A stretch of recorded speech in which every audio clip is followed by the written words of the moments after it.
Ya, oke. Perkenalkan, nama saya Hani Muhimmatul Muharramah dengan NIM 1031 dari Prodi Fisika, Fakultas Matematika dan Ilmu Pengetahuan Alam. Perkenalkan, nama saya Adia Pramesti Regita Cantika Putri dari Kimia 2020, 2018, 1030, 1079. Baik, di sini kami dari kelompok 7 akan mempresentasikan tentang masyarakat madani dan kesejahteraan umat.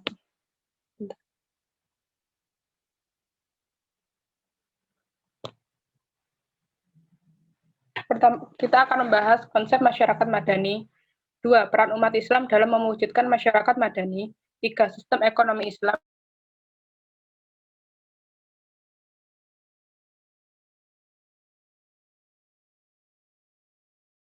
Masyarakat madani.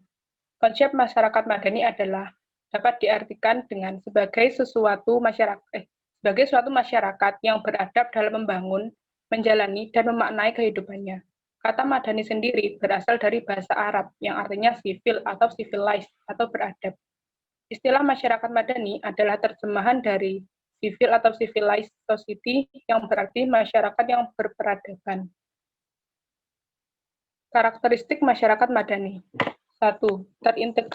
Terintegrasinya individu-individu dan kelompok-kelompok eksklusif ke dalam masyarakat melalui kontrak sosial dan aliansi sosial. 2. Menyebarnya kekuasaan sehingga kepentingan-kepentingan yang mendominasi dalam masyarakat dapat dikurangi oleh kekuatan-kekuatan alternatif. 3. Terjembataninya kepentingan-kepentingan individu dan negara karena keanggotaan organisasi-organisasi volunteer mampu memberikan masukan-masukan terhadap keputusan-keputusan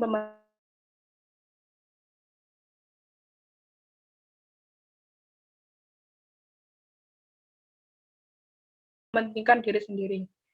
Dan yang terakhir, adanya pembebasan masyarakat melalui kegiatan lembaga-lembaga sosial dengan berbagai perspektif. Peranan umat Islam dalam mewujudkan konsep masyarakat madani adalah dengan cara bermusyawarah, bersikap adil, menerapkan studi agama, dan menumbuhkan kesadaran pluralis dan menjaga perdamaian. Sistem ekonomi Islam. Sistem ekonomi Islam adalah sekumpulan dasar-dasar umum ekonomi yang disimpulkan dari Al-Quran dan Sunnah, dan merupakan bangunan perekonomian yang didirikan atas landasan dasar-dasar tersebut yang sesuai dengan kondisi lingkungan dan masa. Prinsip-prinsip ekonomi Islam yaitu 1. Hidup hemat dan tidak bermewah-mewah. Pada sistem ekonomi Islam, masyarakat diajarkan untuk hidup hemat menggunakan semua dengan seperlunya tanpa ada kemewahan yang diperlihatkan kepada masyarakat lain. 2. Pelarangan riba. Islam melarang adanya riba, karena riba telah diharamkan oleh Allah dalam firman-Nya.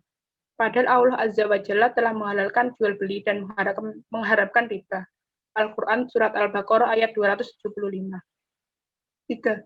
Menjalankan usaha-usaha halal. Islam membebaskan segala bentuk usaha yang akan dilakukan oleh masyarakat, asalkan usaha yang dilakukan tersebut halal dan tidak merugikan orang lain. Oke, manajemen zakat. Kata zakat berasal dari bahasa Arab zakat atau zakah yang berarti bersih, suci, subur, berkat, dan berkembang.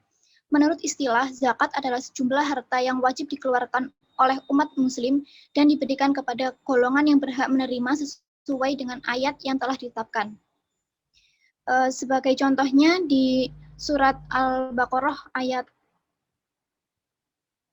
yang artinya, dan dirikanlah sholat, tunaikanlah zakat, dan rukuklah beserta orang-orang yang rukuk. Oke, next. Hukum zakat. Mengeluarkan zakat itu hukumnya wajib bagi seluruh umat Islam. Namun, tidak semua yang memiliki harta terkena kewajiban zakat mal. Mengenai zakat dapat dijumpai dalam Al-Quran dan di dalam kitab-kitab hadis. Syarat wajib zakat. Syarat wajib zakat yang pertama adalah merdeka, Islam, baligh dan berakal. Harta yang dikeluarkan adalah harta yang wajib dizakati. Harta yang dizakati adalah milik penuh. Harta yang akan dizakati melebihi kebutuhan pokok. harta tersebut bukan merupakan harta hasil utang, harta yang dizakati telah mencapai nisab atau senilai dengannya. Yang terakhir, kepemilikan harta yang telah mencapai setahun menurut hitungan tahun Komariah. Next.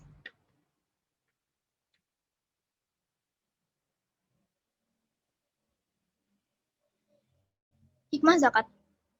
Hikmah zakat yang pertama adalah membina diri untuk selalu bersyukur atas nikmat dan karunia Allah. 2. Menumbuh suburkan harta, menggapai berkah, tambahan, dan ganti dari Allah. 3. Membersihkan diri dari sifat kikir, dengki, iri, sombong, serta dosa. 4. Mensucikan harta yang dimiliki. 5. Mewujudkan rasa solidaritas dan kasih sayang antar sesama manusia. 6. Membina dan mengembangkan stabilitas sosial dan keadilan sosial. Oke.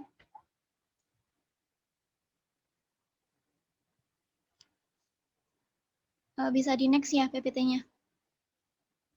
Oke. Macam-macam zakat.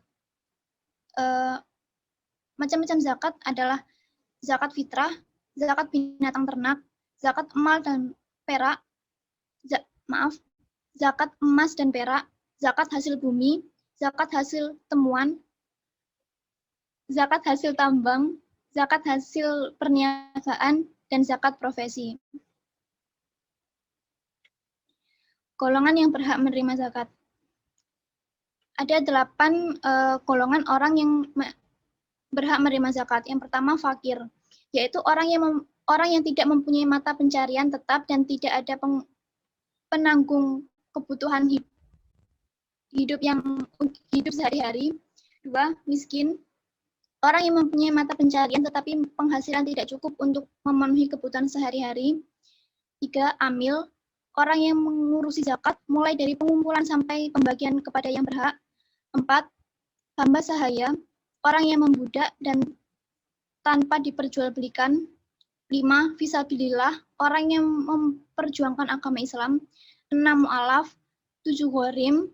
6. Ibnu Sabil, atau orang yang sedang dalam perjalanan yang bukan maksiat.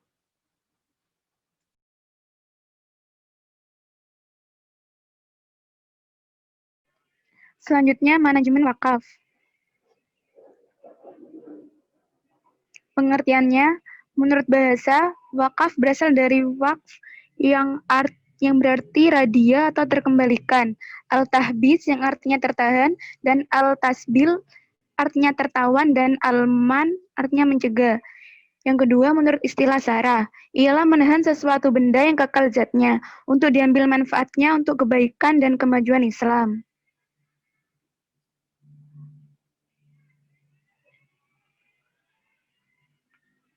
Dalil wakaf yang pertama, dari Quran surat Al-Hajj ayat 77 yang artinya perbuatlah kebajikan supaya kamu mendapatkan kemenangan. Yang kedua, Quran surat Al-Imran ayat 92 yang artinya kamu sekali-sekali tidak sampai kepada kebajikan atau yang sempurna sebelum kamu menafkahkan sebagian harta yang kamu cintai, dan apa saja yang kamu nafkahkan, maka sesungguhnya Allah mengetahuinya. Syarat wakaf. Yang pertama, rukun wakaf. Orang yang berwakaf atau wakif syaratnya mempunyai kecakapan untuk melakukan tabaru, yaitu melepaskan hak milik tanpa imbalan materi. Yang kedua, balik, berakal sehat dan tidak terpaksa. Sesuatu atau harta yang diwakafkan atau mauquf bi. Syaratnya yang pertama, harta yang bernilai dan tahan lama. Yang kedua, milik sendiri, walaupun hanya sebagian yang diwakafkan atau musya, bercampur dan tidak dapat dipindahkan dengan bagian yang lain. C. Mauquf al-qih atau tempat berwakaf, atau yang berhak menerima hasil wakaf itu, yakni orang yang memiliki sesuatu anak dalam kandungan tidak sah. D. Akad atau sigat, atau pernyataan atau ikrar wakif atau peruntukan wakaf.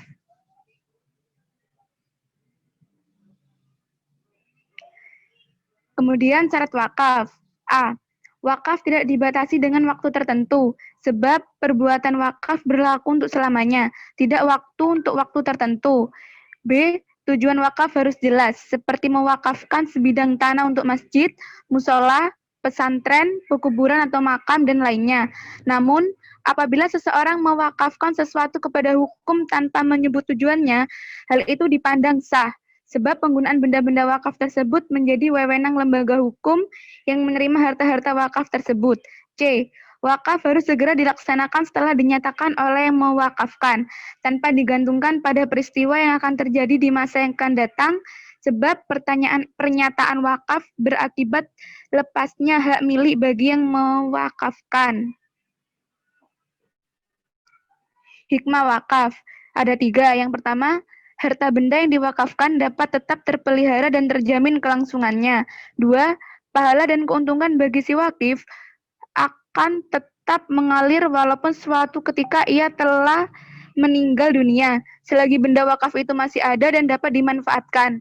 Yang ketiga, wakaf merupakan salah satu sumber dana yang sangat penting manfaatnya bagi kehidupan agama dan umat, antara lain untuk pembinaan mental, spiritual, dana pembangunan dari segi fisik.